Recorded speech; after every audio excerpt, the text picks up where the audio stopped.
What's up, man? I'm stuck in traffic, so I thought I'd just give out a little free game today while I'm just cruising down the interstate, unfortunately.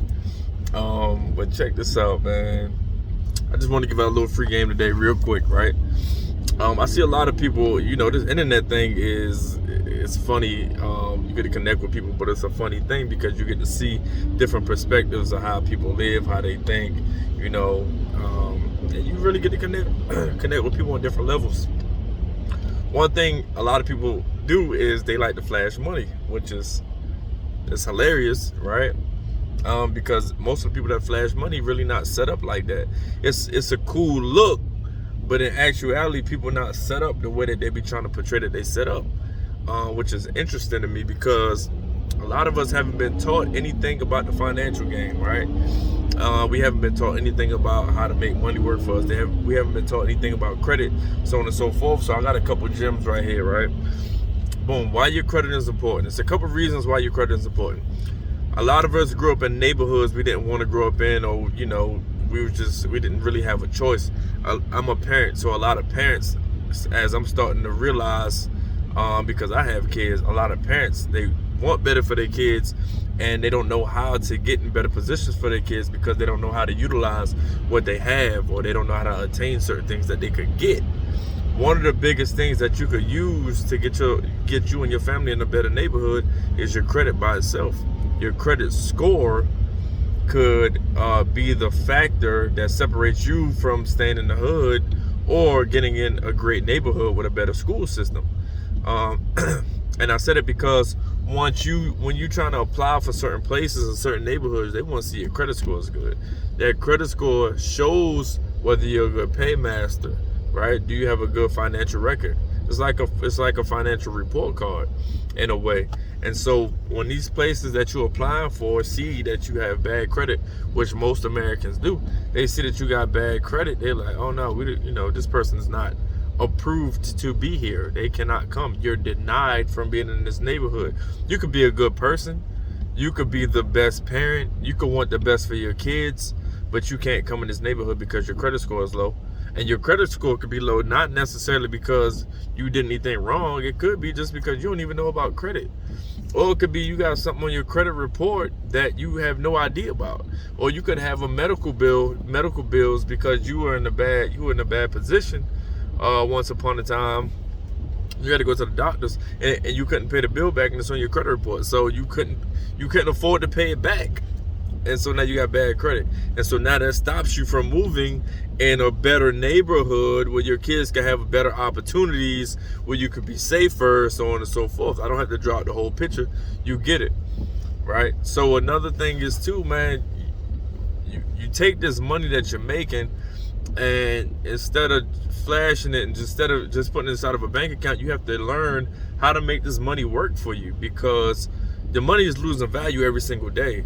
$100 today is not what $100 was last year. It might look the same, but the buying power is less. Rent it has gone up, food prices has gone up, gas prices has gone up. Everything is going up and has gone up in price. So while your paycheck might stay the same from your job, everything that you're paying, your expenses are continuously increasing, which is an issue because now you got to readjust your budgets and readjust your lifestyle to try to save $1 in your bank, right? Now check this out. The wealthy people out here, what they do with their earned income, the money that they get from working, is they take that and they go buy assets, which means it's something that's going to make them money. They could buy a business, they could buy real estate, people invest in stocks, people vending machine, just all different things. It's all different avenues, right? But what they do is they invest in something that's going to make them money instead of just sitting it in the bank, because sitting in the bank is just going to lose value.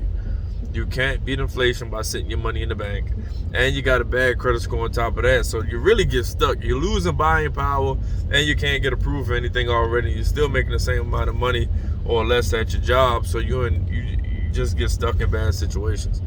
So for my people who out here trying to figure out, what can I do to get in a better position, is this: start working on your credit.